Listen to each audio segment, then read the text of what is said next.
বিসমিল্লাহির রহমানির রহিম। প্রিয় দেশবাসী, আসসালামু আলাইকুম।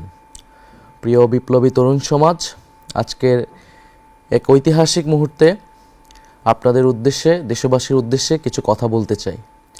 জুলাই গণ অভ্যুত্থানের হাজারো রক্তত্যাগের পরবর্তী সময়ে আমরা একটি নির্বাচনের প্রাক্কালে রয়েছি। জুলাই গণ অভ্যুত্থানে সেই সময় বাংলাদেশের তরুণ সমাজ, বাংলাদেশের শ্রমিক, বাংলাদেশের আপামর সাধারণ মানুষ, প্রবাসে থাকা বাংলাদেশিরা এবং ফ্যাসিবাদ বিরোধী রাজনৈতিক কর্মীরা সকলে আমরা ঐক্যবদ্ধভাবে লড়াই করেছিলাম একটি নতুন বাংলাদেশের জন্য। আমাদের দাবিটি ছিল ফ্যাসিবাদী ব্যবস্থার বিলোপ এবং একটি নতুন রাজনৈতিক বন্দোবস্ত প্রতিষ্ঠা করা। ফ্যাসিবাদী ব্যবস্থার অর্থনীতি এবং রাজনীতির পরিবর্তন ঘটিয়ে এক নতুন গণতান্ত্রিক, অন্তর্ভুক্তিমূলক, ন্যায়ভিত্তিক এক রাষ্ট্র কাঠামো প্রতিষ্ঠা করা। বাংলাদেশ রাষ্ট্রের জন্মের পর গত ৫৫ বছরে যে রাজনৈতিক ও সামাজিক বন্দোবস্ত গড়ে উঠেছে তার মূল ভিত্তি ছিল বৈষম্য। এরই পরিণতিতে ২০২৪ সালের জুলাইয়ে পুরো কাঠামো ভেঙে পড়েছিল। এই বৈষম্য কেবল অর্থনৈতিক নয়, এটি রাজনৈতিক ক্ষমতা, সামাজিক মর্যাদা, আইনের প্রয়োগ এবং সুষম বণ্টনের প্রতিটি স্তরে গভীরভাবে প্রথিত। রাষ্ট্র পরিচালনার দায়িত্বে যারা ছিল এবং ক্ষমতাসীনদের সংস্পর্শে পৌঁছাতে পেরেছে তারাই শুধু নিজেদের ভাগ্য বদলে নিয়েছে। বিপরীতে সাধারণ মানুষ, শ্রমজীবী শ্রেণী এবং প্রান্তিক জনগোষ্ঠী সর্বক্ষেত্রে বঞ্চিতই থেকে গিয়েছে। স্বাধীনতার পর রাষ্ট্রের মূল প্রতিশ্রুতি ছিল সাম্য, মানবিক মর্যাদা ও সামাজিক ন্যায় বিচার। কিন্তু বাস্তবে রাজনৈতিক আনুগত্যই হয়ে উঠেছে সামাজিক ও অর্থনৈতিক সাফল্যের প্রধান শর্ত। চাকরি, ব্যবসা, শিক্ষা, নিরাপত্তা এবং বিচার ব্যবস্থাতেও প্রভাবশালীদের জন্য অবৈধ ও বিশেষ সুযোগ তৈরি করা হয়েছে। ক্ষমতার কাছাকাছি থাকা রাজনীতিক, আমলা ও দুর্নীতিগ্রস্ত ব্যবসায়ীদের একটি চক্র রাষ্ট্রীয় সম্পদ, ব্যাংক ব্যবস্থা এবং উন্নয়ন প্রকল্পকে ব্যবহার করে নিজেদের সম্পদ বাড়িয়েছে, আর সাধারণ মানুষের জীবনের মৌলিক প্রয়োজন পূরণের সংগ্রামী ব্যস্ত থেকেছে। বাংলাদেশের উন্নয়ন পরিকল্পনা গড়ে উঠেছে রাজধানী ঢাকাকে কেন্দ্র করে। পরিকল্পিতভাবে এই মহানগর ও তার আশেপাশে বসবাসকারী ২ কোটি মানুষের চাহিদা পূরণের লক্ষ্যে বড় বড় সব অবকাঠামো, অর্থনৈতিক সুযোগ সুবিধা, শিক্ষা ও চিকিৎসা ব্যবস্থা গড়ে তোলা হয়েছে।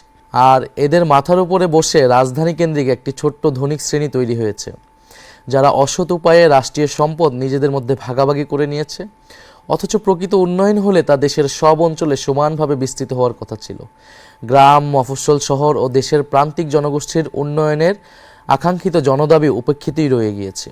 এই বৈষম্যমূলক ব্যবস্থার বিরুদ্ধেই জুলাই বিপ্লব ছিল একটি গণবিদ্রোহ, যার লক্ষ্য ছিল পুরনো বন্দোবস্ত ভেঙে ন্যায়ভিত্তিক রাষ্ট্র কাঠামো প্রতিষ্ঠা করা। কিন্তু পুরনো ব্যবস্থার সুবিধাভোগীরা আবারও পূর্বেকার দুর্নীতিগ্রস্ত, বেইনসাফের বৈষম্যমূলক কাঠামো ফিরিয়ে আনতে পূর্ণ রাজনৈতিক শক্তি নিয়ে নির্বাচনের মাঠে নেমে পড়েছে। ফ্যাসিস্ট যুগে সংগঠিত গুম, খুন, নির্যাতন, মিথ্যা মামলা ও হামলার বিচার হবে। দীর্ঘ ১৫ বছর ফ্যাসিবাদী শাসনে খুনি হাসিনা গুম, হত্যা, বিনা বিচারে কারাবন্দী, হামলা, নির্যাতন, মিথ্যা মামলা করার ক্ষেত্রে পুরো রাষ্ট্রযন্ত্রকে ব্যবহার করেছে। এতে আওয়ামী লীগ ও তার ছাত্রলীগ সহ সকল অঙ্গ সংগঠন, police, RAB, BJP, DGFI, NSI এমন সকল সরকারি বাহিনী ও সংস্থাকে সক্রিয়ভাবে কাজে লাগিয়েছে। তার এই অপকর্মে ব্যবহৃত হয়েছে জনপ্রশাসন, বিচার বিভাগ, সশস্ত্র বাহিনী সহ রাষ্ট্রের সকল প্রতিষ্ঠান। ২৪-এর গণ অভ্যুত্থান ও জুলাই বিপ্লব সম্পন্ন হওয়ার পরে এর সবগুলোই ভেঙে পড়েছে। এতে নেতৃত্ব প্রদানকারী হোমরা চোমরাদের কিছু লোক পালিয়েছে, কিছু বিচারের আওতায় এসেছে, অনেককে আনার চেষ্টা করা হচ্ছে। বহু সামরিক, বেসামরিক আমলা ও বিচারক এখনও কর্মে নিয়োজিত রয়েছে। জুডিশিয়ারি, সিভিল সার্ভিস ও পুলিশ বিভাগের শীর্ষ নেতৃত্ব ভেঙে পড়লেও ডিফেন্স সার্ভিস এখনও অটুট রয়েছে। তবে হাজার হাজার খুনি, লুটেরা, অপরাধীদের সেনানিবাসে আশ্রয় নেওয়া, সেখান থেকে নিরাপদে দেশান্তরিত হওয়া, কর্মস্থল থেকে কিছু জেনারেলের পালিয়ে যাওয়া, অবসরপ্রাপ্তদের বহির্রাষ্ট্রে আশ্রয় নেওয়া ইত্যাদি আমাদের জন্য ছিল অনাকাঙ্ক্ষিত। আমরা স্পষ্ট ঘোষণা দিচ্ছি, বিভিন্ন বাহিনীর ভেতরে গুম, খুন, নির্যাতন, দুর্নীতি ও লুটপাটের সঙ্গে জড়িত লুকিয়ে থাকা সকল অপরাধীকে শনাক্ত করা হবে। তদন্ত ও বিচার প্রক্রিয়া সম্পন্ন করে প্রকৃত দায়ীদের বিচারের আওতায় এনে শাস্তি বিধান করা হবে। খুনি হাসিনাকে উৎখাত করার পর এই সকল অপরাধীকে গ্রেফতার ও আইনশৃঙ্খলা পরিস্থিতি নিয়ন্ত্রণের জন্য ম্যাজিস্ট্রেসি ক্ষমতা দিয়ে সারা দেশে সশস্ত্র বাহিনীকে নামানো হয়েছে। অপারেশন ডেভিল হান্ট শুরু হলেও অপরাধীদের শনাক্ত করা, অস্ত্র উদ্ধার, গ্রেফতারের মতো কোনো উল্লেখযোগ্য কাজ হয়নি। গুম বিষয়ক কমিশন ১,৮৫০টির বেশি অভিযোগ নিয়ে কাজ করেছে, কিন্তু দুঃখজনকভাবে নিরাপত্তা বাহিনীর ভেতরে লুকিয়ে থাকা ফ্যাসিবাদের দোসররা তথ্য ও আলামত নষ্ট করে তদন্ত ও বিচার প্রক্রিয়াকে বাধাগ্রস্ত করার চেষ্টা করছে। অন্তর্বর্তী সরকারের সঙ্গে বিভিন্ন ক্ষেত্রে এরা অসহযোগিতা করেই চলছে। আমাদের লড়াই হবে সেই নিপীড়নের ব্যবস্থা ও বিচারহীনতার সংস্কৃতি সমূলে উৎপাটন করা এবং আওয়ামী ফ্যাসিবাদের সকল প্রবণতা সমাজ থেকে মুছে ফেলা। ব্যাংক ও উন্নয়ন প্রকল্প লোপাটের অর্থ উদ্ধার ও বিচার আমাদের অন্যতম কর্তব্য। বিগত ফ্যাসিবাদী শাসনামলে বাংলাদেশ থেকে $234 বিলিয়ন বা প্রায় 30 লাখ কোটি টাকা লুটপাট করে বিদেশে পাচার করা হয়েছে। ডক্টর দেবপ্রিয় ভট্টাচার্যের নেতৃত্বে প্রণীত শ্বেতপত্র অনুযায়ী হাসিনা ও তার মদতপুষ্ট আওয়ামী ব্যবসায়ী ও আমলারা এই অর্থ বিদেশে সরিয়ে নিয়েছে, যা দেশের অর্থনীতির জন্য এক ভয়াবহ বিপর্যয় বয়ে এনেছে। অন্তর্বর্তীকালীন সরকার এই লুটপাটকৃত এই বিশাল অঙ্কের অর্থ উদ্ধারের চেষ্টা চালানোর কথা বললেও তাদের অবহেলা ও অজ্ঞতার কারণে এখন পর্যন্ত কোনো সাফল্য অর্জিত হয়নি।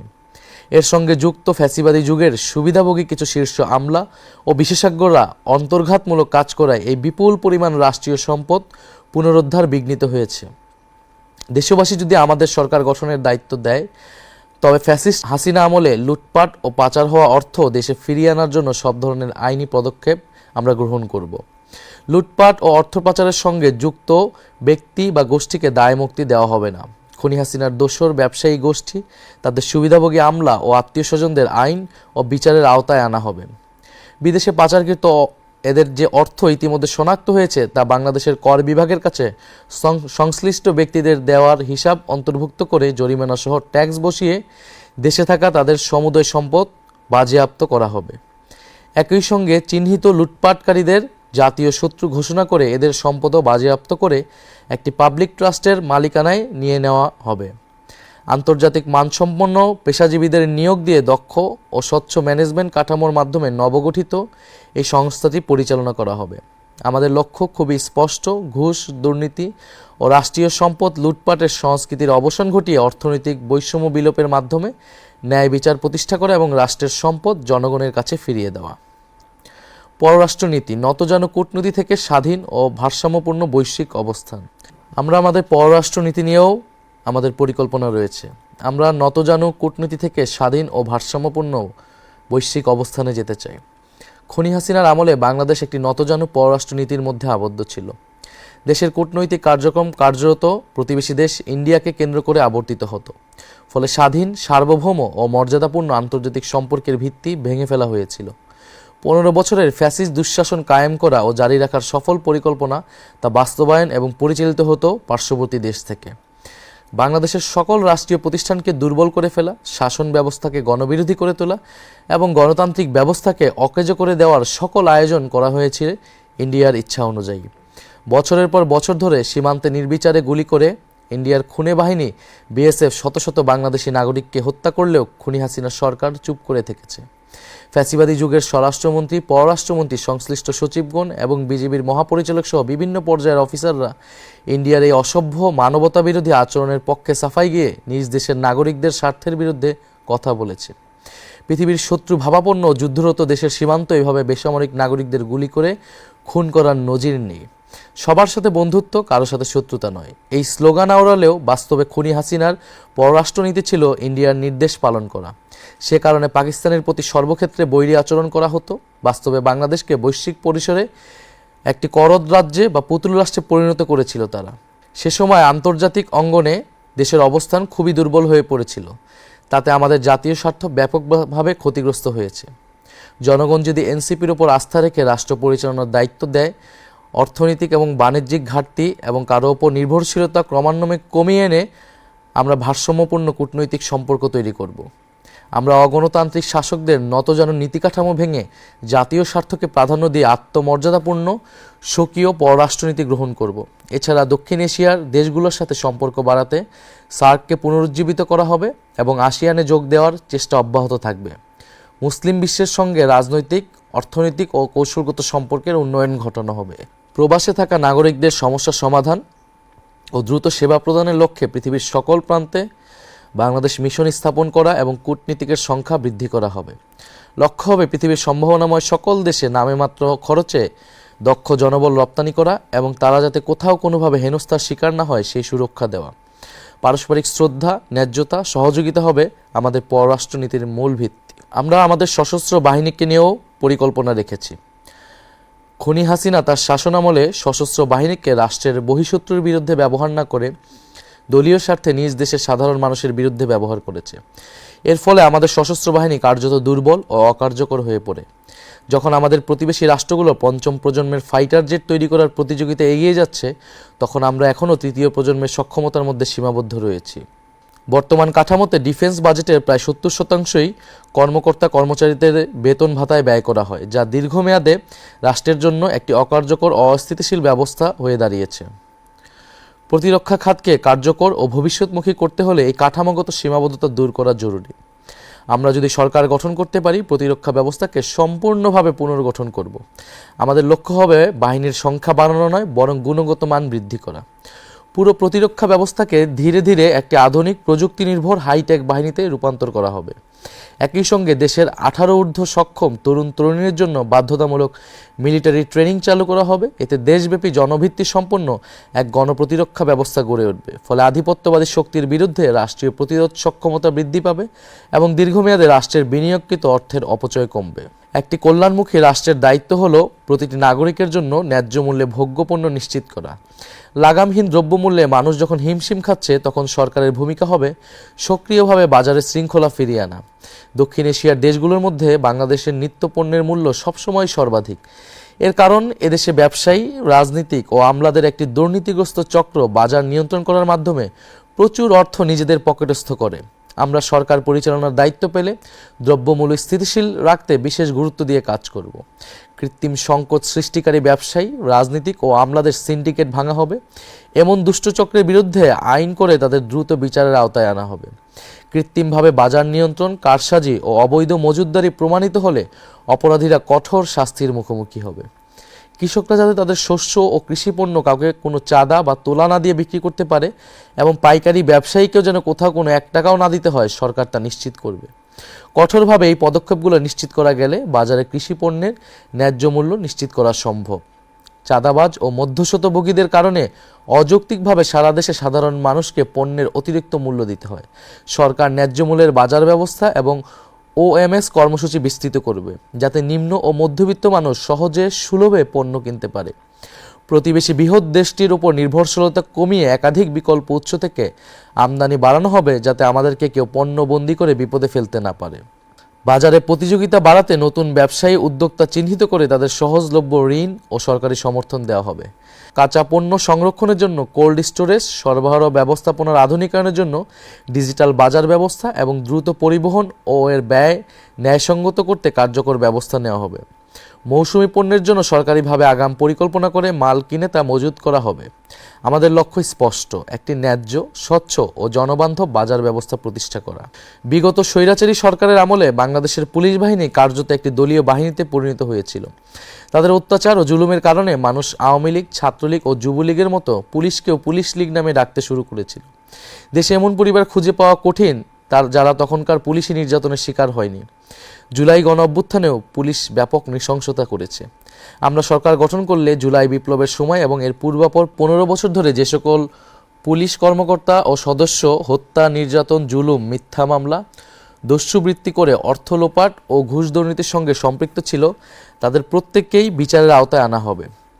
এমন সকল বিচার সম্পন্ন করার পাশাপাশি বাংলাদেশ পুলিশকে খোলনালচে বদলে পুনর্গঠন করা হবে।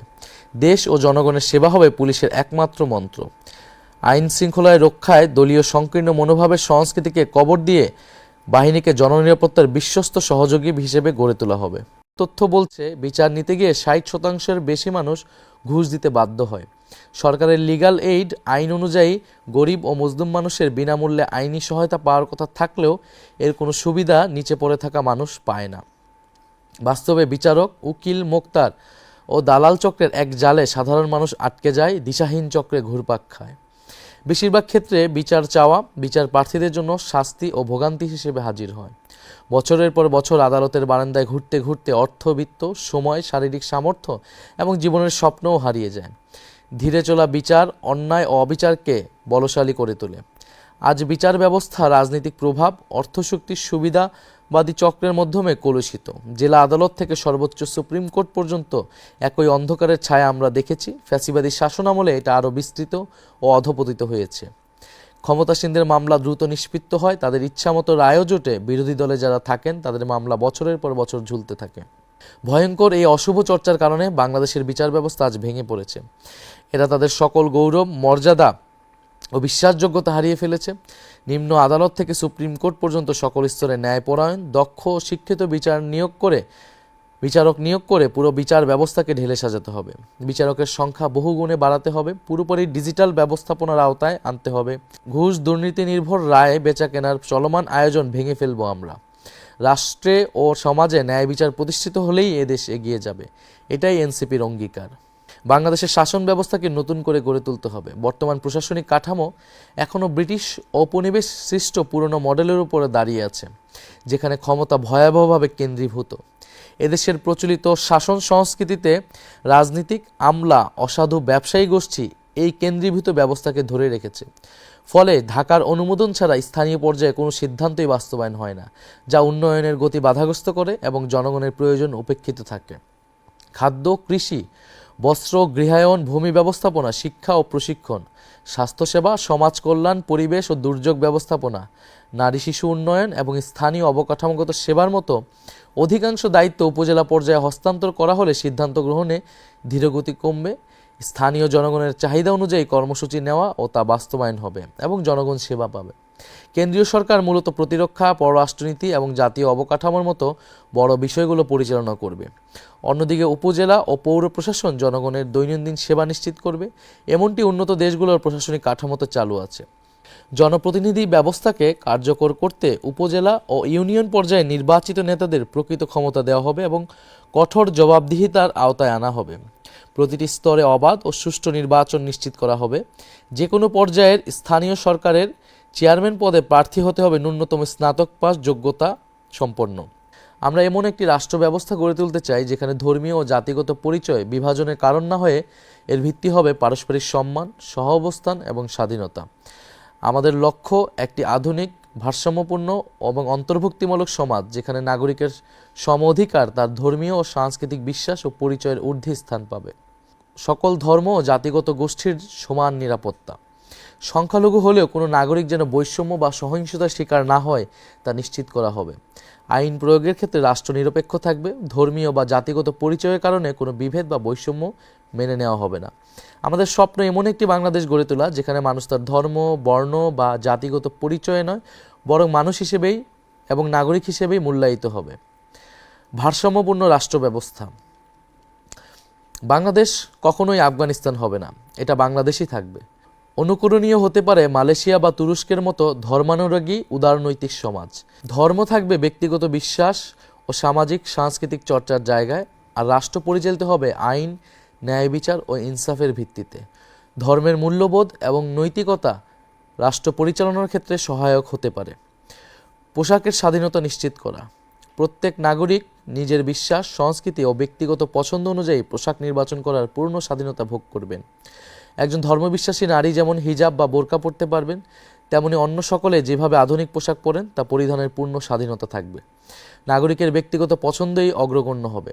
রাষ্ট্র কোনো বিশেষ জীবনধারা আরোপ করবে না, ব্যক্তি স্বাধীনতার সুরক্ষা নিশ্চিত করবে। ভয় ছড়ানোর অপরাজনীতি মোকাবেলা। দেশটা চরমপন্থায় চলে যাচ্ছে বলে একটি মহল আজ আবার নতুন করে আতঙ্ক ছড়াচ্ছে। রাষ্ট্রীয় ক্ষমতার বাইরে ছিটকে পড়া কায়েমি স্বার্থবাদী মহল অচল হয়ে যাওয়া সেই সকল কথা নতুন মোড়কে উপস্থাপন করছে। আমরা বিশ্বাস করি বাংলাদেশের সমাজ সহনশীল এবং বহুত্ববাদী। ঘৃণাবিরোধী নীতি ও সামাজিক সম্প্রীতি, ধর্মীয় বিদ্বেষ, জাতিগত ঘৃণা বা উস্কানিমূলক প্রচারণার বিরুদ্ধে কার্যকর আইনি ও সামাজিক উদ্যোগ নেওয়া হবে। শিক্ষা, সাংস্কৃতিক কর্মকাণ্ড, গণমাধ্যমে পারস্পরিক শ্রদ্ধা, সম্মান ও সহনশীলতার মূল্যবোধ প্রচার করা হবে। নারীর অধিকার শতভাগ নিশ্চিত করাই হবে অন্যতম প্রধান অঙ্গীকার। আমরা বিশ্বাস করি কর্মক্ষেত্রে, শিক্ষাঙ্গন, যানবাহন, জনসমাগমস্থল, এমনকি ঘরের ভেতরেও নারীর নিরাপত্তা নিশ্চিত করতে হবে। সরকারি চাকরি, রাজনীতি, জাতীয় সংসদ, স্থানীয় সরকার সহ সকল পর্যায়ে নারীদের যৌক্তিক অংশগ্রহণের সুযোগ অবারিত করা হবে। গৃহস্থলে সহিংসতা, যৌন হয়রানি সহ সকল ধরনের নারী নির্যাতনের ক্ষেত্রে জিরো টলারেন্স নীতি গ্রহণ করা হবে। অতীতের অনুসরণযোগ্য দৃষ্টান্ত রয়েছে। সরকারের অ্যাসিড নিক্ষেপের মতো ভয়ঙ্কর ঘটনা কঠোর আইনের মাধ্যমে নিয়ন্ত্রণ আনতে সক্ষম হয়েছে। অতীতের অনুসরণযোগ্য দৃষ্টান্ত রয়েছে। সরকার অ্যাসিড নিক্ষেপের মতো ভয়ঙ্কর ঘটনা কঠোর আইনের মাধ্যমে নিয়ন্ত্রণে আনতে সক্ষম হয়েছে। তেমনি নারী সুরক্ষার ক্ষেত্রেও প্রান্ত থেকে কেন্দ্র পর্যন্ত প্রচলিত আইনগুলোর কঠোর প্রয়োগ করা গেলে এমন অপরাধ কমে যাবে। নারী নির্যাতনের বিরুদ্ধে জনপ্রতিরোধের সংস্কৃতি গড়ে তোলা প্রয়োজন। নারীদের প্রতি হওয়া সাইবার বুলিংয়ের বিরুদ্ধে আমরা কঠোর পদক্ষেপ গ্রহণ করব। নারীদের উচ্চশিক্ষার জন্য আমরা আরও উদ্যোগ গ্রহণ করব এবং নারীরা যাতে রাজনীতিতে আরও সুযোগ পায় সে ধরনের ব্যবস্থা গ্রহণ করা হবে, যেটা অলরেডি জুলাই সনদে আমাদের প্রস্তাবনায় ছিল। অন্য রাজনৈতিক দলগুলোর সহযোগিতা না থাকার কারণে আমরা সেটা এবার বাস্তবায়ন করতে পারিনি। স্বাস্থ্য ও চিকিৎসা, ভবন আছে, ডাক্তার আছে, সেবা নেই। খাতা কলমে উন্নয়নের গল্প যতই শোনা যাক, বাস্তবতা সম্পূর্ণ ভিন্ন। কাগজে কলমে দেশে ডাক্তার নার্সের অভাব নেই, হাসপাতাল ক্লিনিকেরও কমতি নেই। বড় বড় ভবন আছে, ঝকঝকে আধুনিক যন্ত্রপাতিও আছে, কিন্তু সাধারণ মানুষ কি সেই সেবা পাচ্ছে? না, তা অধরাই থাকছে। কারণ স্বাস্থ্য খাত প্রাতিষ্ঠানিক লুটপাটের সংস্কৃতির কাছে জিম্মি হয়ে গেছে, যা চিকিৎসা সেবার মতো মহান পেশাকেও ভয়ঙ্কর এক পণ্যে পরিণত করেছে। সরকারি হাসপাতালের গেট থেকে কাউন্টার, সর্বত্র ফাঁদের জাল। সরকারি হাসপাতালের গেট পেরোলেই রোগীকে ঘিরে ধরে দালাল চক্র। যে দেশে বিনামূল্যে চিকিৎসার কথা বলা হয়, সেখানে ট্রলি ঠেলতে কিংবা ওয়ার্ডে একটি সিট পেতেও গরিব মানুষকে টাকা গুনতে হয়। হাসপাতালে কেন্দ্র থেকে কোটি টাকার ওষুধ যায়, অথচ কাউন্টারে গিয়ে রোগী শুনে সাপ্লাই নেই। সেই ওষুধই পেছনের দরজা দিয়ে বাইরে বিক্রি হয়ে যায়। একজন রোগী যখন বাঁচার আশায় হাসপাতালে আসেন, তখন চিকিৎসার বদলে শুরু হয় টেস্ট বাণিজ্য। কোটি টাকার এমআরআই বা সিটি স্ক্যান মেশিন মাসের পর মাস প্যাকেটবন্দি হয়ে পড়ে থাকে কিংবা নষ্ট হওয়ার অজুহাত দেখানো হয়। একটাই উদ্দেশ্য, কমিশন ভিত্তিক প্রাইভেট ক্লিনিকে রোগী পাঠানো। অকারণে ধরিয়ে দেওয়া হয় অপ্রয়োজনীয় টেস্টের লম্বা তালিকা। দিন শেষে মধ্যবিত্ত ও দরিদ্র মানুষ সর্বশান্ত হয়, কিন্তু কাঙ্ক্ষিত সেবাটুকু পায় না। এই মুহূর্তে আমাদের নতুন হাসপাতালের সংখ্যা বাড়ানোর থেকেও হাসপাতাল ব্যবস্থাপনা ঠিক করা এবং দুর্নীতি দূর করাটা প্রধান কর্তব্য। কারণ অপচয় করার মতো অর্থ রাষ্ট্রের নেই। সমস্যা ইট পাথরের দালানে নয়, সমস্যা ব্যবস্থাপনায়, জবাবদিহিতার অভাবে। হাজার হাজার কোটি টাকা ব্যয় করে নতুন ভবন নির্মাণের চেয়ে বিদ্যমান সম্পদের দুর্নীতিমুক্ত ব্যবহার নিশ্চিত করাই সময়ের প্রধান দাবি। অচলায়তন ভাঙার কঠোর সিদ্ধান্ত, এই অচল ব্যবস্থা ভাঙতে আমরা কঠোর সিদ্ধান্ত নিতে চাই। সরকারি চাকরিতে নিয়োজিত কোনো ডাক্তার, নার্স বা স্বাস্থ্যকর্মী বাইরের প্রাইভেট প্র্যাকটিস করতে পারবেন না। জনগণকে নিশ্চিত করতে চাই দেশের সেরা স্পেশালিস্ট চিকিৎসকেরা দিনের কাজ শেষে সরকারি হাসপাতালেই বসে সরকার নির্ধারিত ভিজিট নিয়ে রোগী দেখার ব্যবস্থা করবে। সরকারি সম্পদ লুটপাটের এই সংস্কৃতি আমরা ভেঙে ফেলতে চাই। আমরা এমন একটা স্বাস্থ্য ব্যবস্থা গড়ে তুলতে চাই যেখানে চিকিৎসা শব্দের অর্থ হবে সেবা নিশ্চিত করা।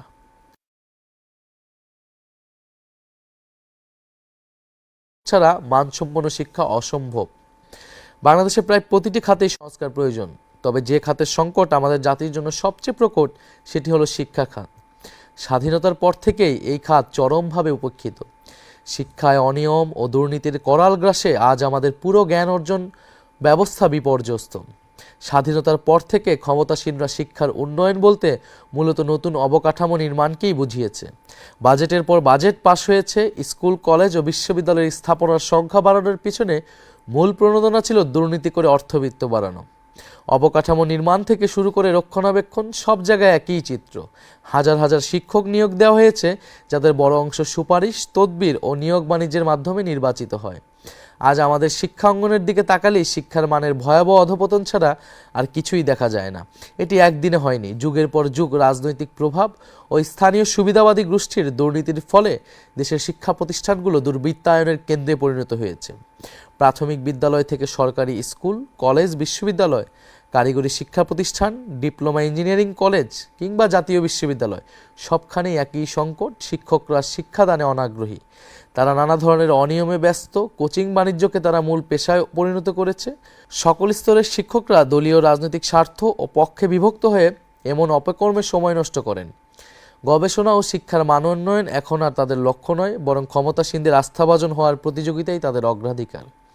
এই পরিস্থিতিতে আমাদের লক্ষ্য আরও বেশি সংখ্যায় ভবন ও অবকাঠামো গড়ে তোলা নয়, বরং একটি কার্যকর এবং জবাবদিহিমূলক শিক্ষা ব্যবস্থা প্রতিষ্ঠা করা।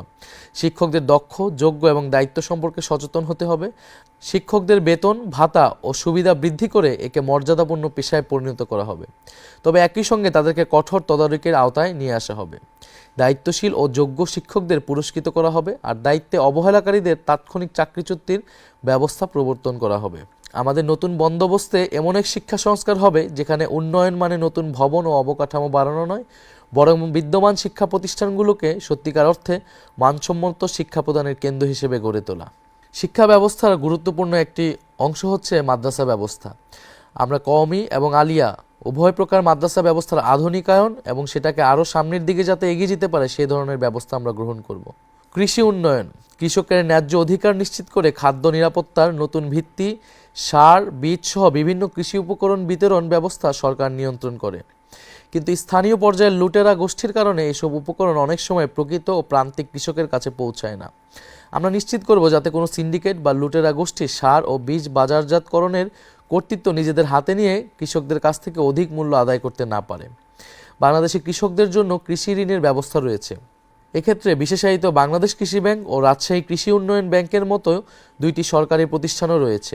কিন্তু অত্যন্ত দুঃখজনক বাস্তবতা হলো অনেক ক্ষেত্রেই প্রকৃত কৃষক কৃষানীদের কাছে এই ঋণ পৌঁছায় না।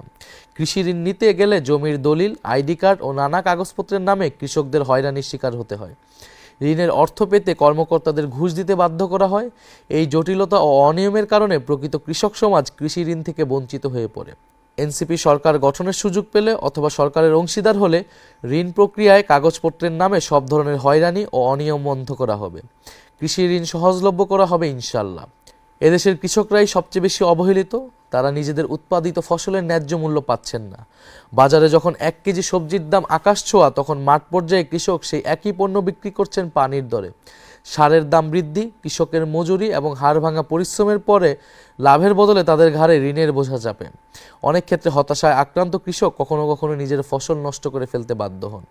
এটি শুধু ফসলের অপচয় নয়, এটি আমাদের জাতীয় অর্থনীতির জন্য লজ্জাজনক বাস্তবতায় পরিণত হয়েছে। অন্যদিকে সাধারণ মধ্যবিত্ত ও নিম্নবিত্ত মানুষের জন্য নিত্যপণ্য কেনা দিন দিন কঠিন হয়ে উঠছে। এই অতিরিক্ত অর্থ কৃষক পাচ্ছেন না। মাঝপথ নিয়ন্ত্রণকারী অসাধু সিন্ডিকেট বাজার নিয়ন্ত্রণ করছে। অসাধু সিন্ডিকেট এই বাজার নিয়ন্ত্রণ করছে। একদিকে কৃষক ন্যায্য মূল্য থেকে বঞ্চিত, অন্যদিকে ভোক্তাকে উচ্চমূল্যে চাপ সহ্য করতে হচ্ছে। আর মাঝখানে মধ্যস্বত্বভোগীরা রাজনৈতিক টাউট, চাঁদাবাজ, সন্ত্রাসী ও আইনশৃঙ্খলা বাহিনীর অসৎ সদস্যরা মুনাফা লুটছে। এই চক্র কৃত্রিম সংকট তৈরি করে বাজারকে জিম্মি করেছে। মূল সমস্যা ত্রুটিপূর্ণ বিতরণ ব্যবস্থা।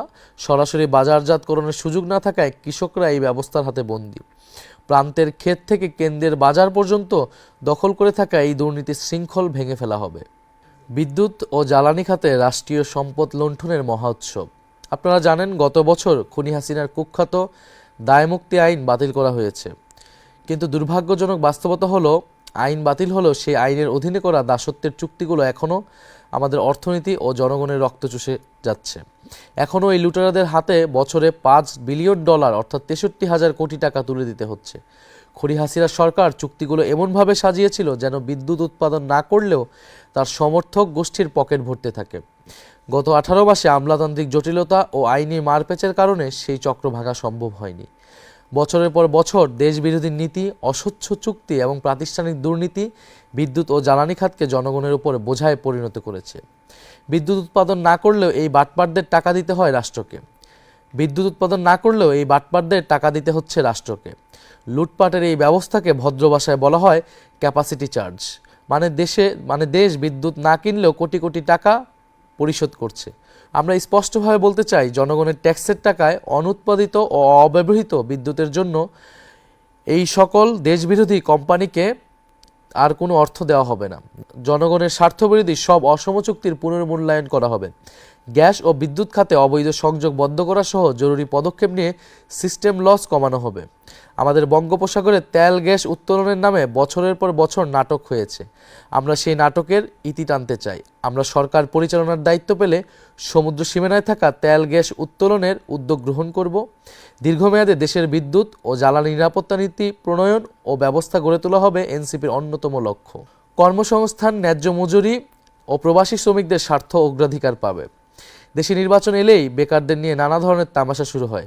কেউ বেতার ভাতার প্রতিশ্রুতি দেয়, কেউ নতুন কর্মসংস্থানের কথা বলে, কিন্তু বেকারত্বের মূল কারণ কি এবং কিভাবে এই সংকটের সহনীয় সমাধান সম্ভব তা নিয়ে আলোচনা হয় না। বাংলাদেশে বেকারত্বের প্রধান কারণ হলো জনশক্তির তুলনায় যথেষ্ট কর্মসংস্থানের অভাব। কর্মসংস্থান সৃষ্টি না হওয়ার অন্যতম কারণ হলো খুবই অবান্ধব বা বৈরী বিনিয়োগ নীতি ও আচরণ। ক্ষমতাসীন রাজনীতিক, সরকারি কর্মকর্তা কর্মচারীরা ঘুষ ও ব্যক্তিগত ফায়দা ছাড়া বিনিয়োগে ব্যাপক বাধা বিপত্তি সৃষ্টি করে কর্মসংস্থানের সম্ভাবনাকে আটকে দেয়। শিল্প কারখানায় জ্বালানি সরবরাহ বাধাগ্রস্ত করে ও কাঁচামালের সংকট সৃষ্টি করে বিনিয়োগকারীদের বিমুখ করা হয়। ফলে নতুন শিল্প কলকারখানা গড়ে ওঠে না। এতে অর্থনৈতিক প্রবৃদ্ধি সম্ভাবনা ক্ষতিগ্রস্ত হয়। আমাদের প্রধান লক্ষ্য হবে বাংলাদেশকে দক্ষিণ এশিয়ার সবচেয়ে বিনিয়োগ বান্ধব রাষ্ট্রে পরিণত করা, যাতে দেশি ও বিদেশি বিনিয়োগকারীদের আস্থা ফিরে আসে, যে কোনো বিনিয়োগ সহজতর হয়। একই সঙ্গে বিদ্যমান শিল্প খাতকে সুরক্ষা দিতে হবে, যাতে একটিও শিল্প কারখানা বন্ধ না হয় এবং আরও নতুন কর্মসংস্থানের সুযোগ তৈরি হয়। প্রতি বছর লক্ষ লক্ষ মানুষ কর্মসংস্থানের আশায় বিদেশে পাড়ি জমায়, কিন্তু বিদেশে যেতে মানুষকে জমি জমা বা বাড়িঘর বিক্রি করে বিপুল অর্থের যোগান দিতে হয়। বাংলাদেশ থেকে অভিবাসনের খরচ ভারত, নেপাল বা শ্রীলঙ্কার তুলনায় ৫-৬ গুণ বেশি।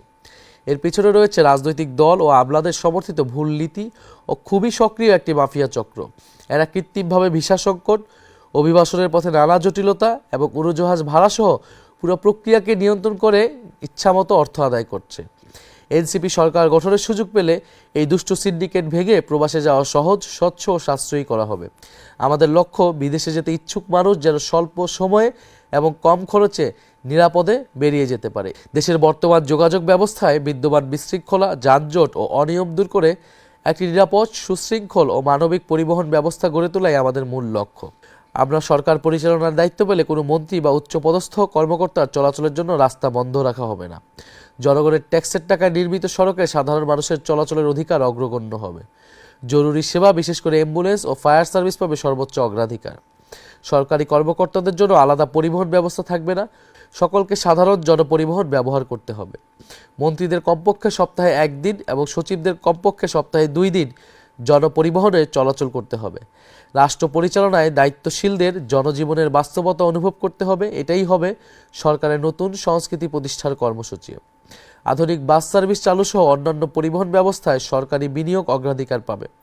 প্রতিটি রুটে মানসম্মত গণপরিবহন নিশ্চিত করা হবে, যাতে সাধারণ মানুষের সময় ও খরচ সাশ্রয় হয়। ছাত্রছাত্রী ও প্রতিবন্ধী ও প্রবীণ নাগরিকদের জন্য পরিবহনে বিশেষ ছাড় এবং সংরক্ষিত আসনের ব্যবস্থা কঠোরভাবে নিশ্চিত করা হবে।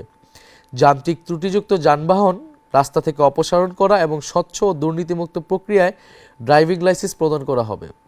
পরিবহন খাতে অবৈধ চাঁদাবাজি ও কালোবাজারি কঠোর হাতে দমন করে ন্যায্য ভাড়া নিশ্চিত করা হবে। টিকিটিং ব্যবস্থাকে স্বচ্ছ ও দুর্নীতিমুক্ত করা হবে, যাতে সাধারণ মানুষের জন্য ট্রেন ভ্রমণ সহজলভ্য হয়। বিমান ভাড়ার ক্ষেত্রে নিলামভিত্তিক অস্বচ্ছ ব্যবস্থা বন্ধ করা হবে। আমাদের সমাজটাকে সুন্দর করে গড়ে তুলতে হলে সকল মানুষকে শৃঙ্খলা, নিরাপত্তা, অন্যের সুবিধা অসুবিধার বিষয়ে সংবেদনশীল হতে হবে। জীবনের ঝুঁকি নিয়ে চলাফেরা করা, যেখানে সেখানে রাস্তা পারাপার করার সংস্কৃতি থেকে সমাজকে বের করে আনতে হবে। ট্রাফিক আইন সকলকে মেনে চলতে উৎসাহিত এবং রাস্তা ও মহাসড়কে যানবাহন ও মানুষের চলাচলে শৃঙ্খলা ফিরিয়ে আনতে কর্তৃপক্ষকে সহযোগিতা করতে হবে। আমরা বঙ্গোপসাগরের সীমানা ঘিরে একটি সুনীল অর্থনীতি গড়ে তুলব এবং বঙ্গোপসাগরে আমাদের যেই ন্যায্য হিস্সা রয়েছে, জনগণের অভিপ্রায় অনুসারে আমরা সেই হিস্সা আদায় করব। বঙ্গোপসাগরকে কেন্দ্র করে আমাদের জাতীয় সম্পদের একটি গুরুত্বপূর্ণ কেন্দ্র আমরা তৈরি করব। আমরা আমাদের পরিবেশ এবং জলবায়ু নিয়েও ভবিষ্যৎ প্রজন্ম এবং ভবিষ্যৎ বাংলাদেশকে উপযোগী করে গড়ে তুলব। জলবায়ু উদ্বাস্তুদের জন্য আমরা ব্যবস্থা নিব। আমরা পরিবেশ করের ব্যবস্থা করব, যাতে আমরা পরিবেশ দূষণ কমাতে পারি।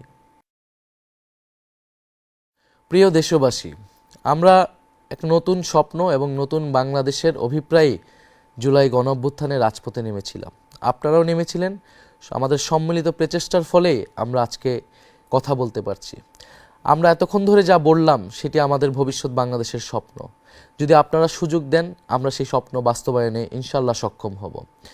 আপনারা গত 1.5 বছরে দেখেছেন যে কারা সংস্কারের বিরোধিতা করেছে, কারা নতুন বন্দোবস্ত প্রতিষ্ঠার বিরোধিতা করেছে, যা কারা পুরনো অর্থনৈতিক এবং রাজনৈতিক ব্যবস্থাকে আঁকড়ে ধরে রাখতে চেয়েছে। প্রিয় দেশবাসী, আমরা চাই পরিবর্তনের রাজনীতি, সংস্কারের রাজনীতি। বাংলাদেশকে দুর্নীতিমুক্ত, বৈষম্যমুক্ত এবং আধিপত্যবাদ মুক্ত একটি ন্যায়ভিত্তিক রাষ্ট্র হিসেবে প্রতিষ্ঠা করাই আমাদের উদ্দেশ্য। সেই উদ্দেশ্যে আমরা 11টি দল এবার ঐক্যবদ্ধভাবে নির্বাচনে অংশগ্রহণ করছি। আমাদের জাতীয় নাগরিক পার্টি এনসিপির শাপলাকলি মার্কায় 30 জন প্রার্থী সারা দেশের বিভিন্ন জায়গা থেকে নির্বাচনে অংশগ্রহণ করছে। আমি আপনাদের প্রতি আহ্বান জানাচ্ছি, অনুরোধ করছি, আপনারা তরুণ প্রজন্মকে সুযোগ দেন, পরিবর্তনের রাজনীতিকে সুযোগ দেন। আগামী 12ই ফেব্রুয়ারি আপনাদের কাছে সুযোগ এসেছে, আপনারা বেছে নেবেন পরিবর্তনের রাজনীতি নাকি পুরনো রাজনীতি। আমরা বিশ্বাস করি বাংলাদেশের মানুষ আপনারা পরিবর্তন চান, সংস্কার চান। গত 1.5 বছরে আমরা অনেক কিছুই অর্জন করতে পারিনি। সেই হতাশা, সেই ক্ষোভ আমাদের আছে। আমাদের অনভিজ্ঞতা, আমাদের সীমাবদ্ধতা, আমরা সব কিছু স্বীকার করে নিচ্ছি। সব কিছু স্বীকার করে নিয়েই আমরা আপনাদের কাছে আরেকটিবার সুযোগ চাচ্ছি। এবারে নির্বাচনে আপনারা জাতীয় নাগরিক পার্টি এনসিপি এবং 11 দলীয় জোটকে সমর্থন করুন। 11 দলীয় জোট আগামী নির্বাচনে জয়লাভ করলে আমরা যেই পরিবর্তনের বাংলাদেশ, যে ইনসাফের বাংলাদেশের কথা আমরা বললাম, সেই বাংলাদেশ আমরা প্রতিষ্ঠা করতে পারব।